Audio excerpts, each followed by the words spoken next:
Hey there, it's Brooke with WTI. I love cooking so much, and one thing that I have never had is a meat thermometer. This thing is so handy, and I am so happy now that I have it. This is the one from AMMZO, and I really like how it folds, so it's really easy to store in small spaces. It took no time at all to learn how to use it. It was really simple. And it also has an auto shut off, so if you forget, it's not going to kill the battery. It even came with an extra battery, which I find really handy. And I love how quick that it reads the temperature. It is instant, so you don't have to be waiting around for it to come to temperature.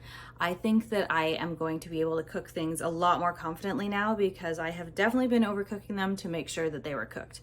It also has a little guide on the back, what temperature certain things should be at, so that's really handy.